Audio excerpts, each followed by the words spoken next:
The Independent National Electoral Commission, INEC, declared candidate of the All Progressives Congress, Tokunbo Abiru, as winner of the Lagos East senatorial by-election, which held on Saturday. The Independent National Electoral Commission, INEC, announced that Abiru obtained a total of 89,204 votes to defeat his closest opponent, Babatunde Gbadamosi of the People's Democratic Party, the PDP, who secured a total of 11,257 votes to emerge second. Abiru won in all the 5 local government areas in the senatorial district. Candidates from 12 political parties contested in the Lagos East senatorial by-election, while 8 candidates contested the Koshofe Constituency 2 Lagos State House of Assembly by-elections. Still on by-election across Nigeria, the candidates of the PDP in the by-elections into the West and Central Senatorial districts of Bayelsa State yesterday were in early lead. Election was peaceful and conducted amid commendation for officials of the Independent National Electoral Commission (INEC) and the police. Early results monitored in some units showed that the candidates of the PDP, former Governor Seriake Dixon and Cleopas Moses, were leading in Sabama, southern Ijaw, Kolokuma or Bokuma local government areas, West and Central Senatorial District as well. The security personnel and INEC officials were lauded for recognizing the rights of the people to vote and the provisions made to ensure smooth and peaceful polls. And we have joining us to discuss this is Ebilade Ekerefe, a spokesperson, Ijaw Youth Council. It's good to have you with us. You witnessed the by-elections. What are your impressions? Well, thank you very much for having me. Yesterday, there was a senatorial by-election across parts of the country, and Bayelsa too had 2 senatorial districts that were vacant, and the elections were conducted into those offices. First, I must commend INEC and the security agencies for being professional in the discharge of their duties.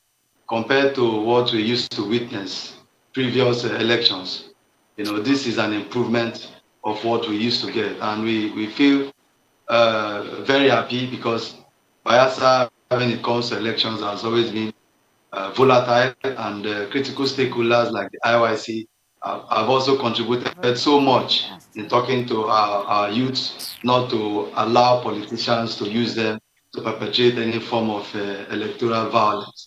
So far, so good. The results that we are getting are coming directly from the polling units, and I think it is reflecting the will of the people. Of course, there are other pockets of violent incidences that we heard of in southern Ijaw, and perhaps some isolated cases in Yenegua. We are believing that all of these are part of what made yesterday's election the way it is to us. Well, we did hear about reports of some pockets of violence. Tell us about that.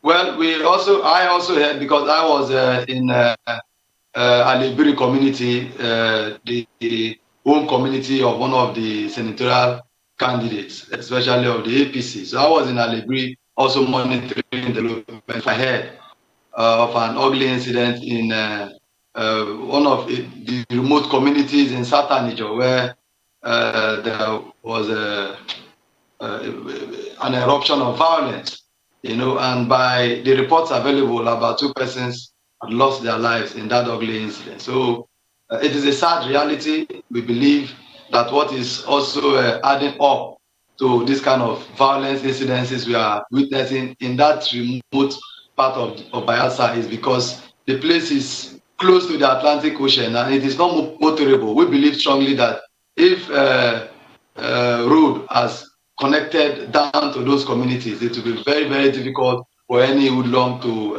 in the guise of election, commit any electoral violence. So what happened in southern Ijaw was very condemnable, but at least compared to what we used to have in the previous years, it is better. It is far better than what we used to have.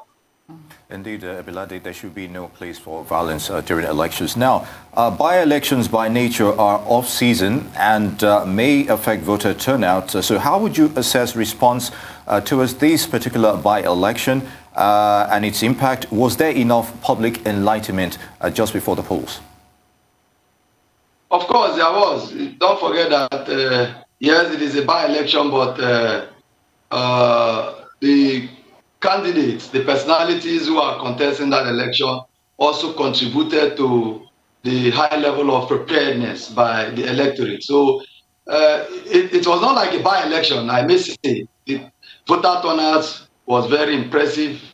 People came out to exercise their franchise considering the nature of the country. As IYC, we are also much concerned because we also want a National Assembly that will be very proactive, responsive to issues bordering this region. So there is a general consensus of opinion that we need credible people in the National Assembly that can speak on behalf of the Bayelsa people and the entire Ijaw nation. So there was massive mobilization in terms of voters, and I can assure you that the results we have gotten so far, it is a reflection of the will of the people.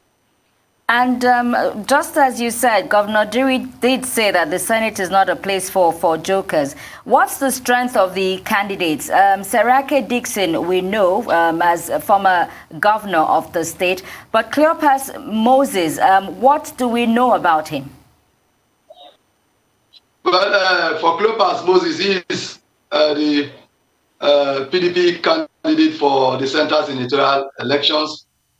He is a former limited past PDP chairman, of Bayelsa State. So he also has a very formidable political structure on the ground. And of course, from the APC angle, there is Ebilade Ekerefe, was a former younger brother to late GSP Alamesia. He was director of transport government as he then was. So both of them are very, very formidable in terms of grassroots politics.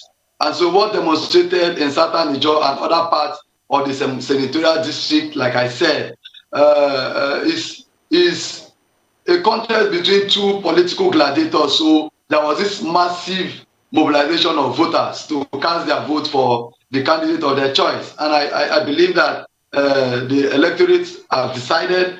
We are waiting for INEC to do the final collation so that a winner will be announced, so that they can be in the National Assembly, because Bayelsa State has been changed for a very long time, and we are very worried as a people. So immediately after this election, they will be in the National Assembly so that they can be part of the business making, the law business, of the National Assembly that will reflect, development and security and stability of this region. They are very, very important people that want to be there. And that is why we have also been putting pressure on INEC, to conduct this election. And we are very grateful and happy that despite all the challenges, INEC has been able to put forward a very good elections, and we commend them. We want to believe that what they have done, they should sustain it. The results are already coming from the units, and people have already gotten the feelers of the eventual candidates that will emerge. Let them continue to sustain this process and not allow any political party to subvert the will of the people.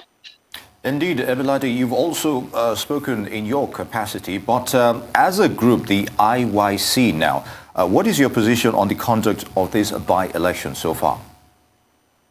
Our position is very clear. The IYC is a non-partisan revolutionary group in the Niger Delta, and our concern is to have candidates that will speak fearlessly, courageously in the National Assembly.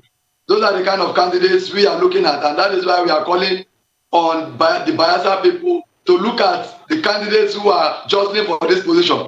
Take a look at their past antecedents. Take a look at those who are nationalists, people who have the burning desire of the Ijaw nation at heart. Because Nigeria is currently at the crossroad. Want members of the National Assembly that will be able to speak out the true position of the people of the Niger Delta. So those are the kind of candidates we are looking at. And that is why we are very, very instrumental in the peaceful elections that was conducted just yesterday. And we hope that finally Bayelsa Central and West Senatorial Districts will have representation at the National Assembly. Ebilade Ekerefe, spokesperson, Ijaw Youth Council, many thanks for joining us on NEWSDAY.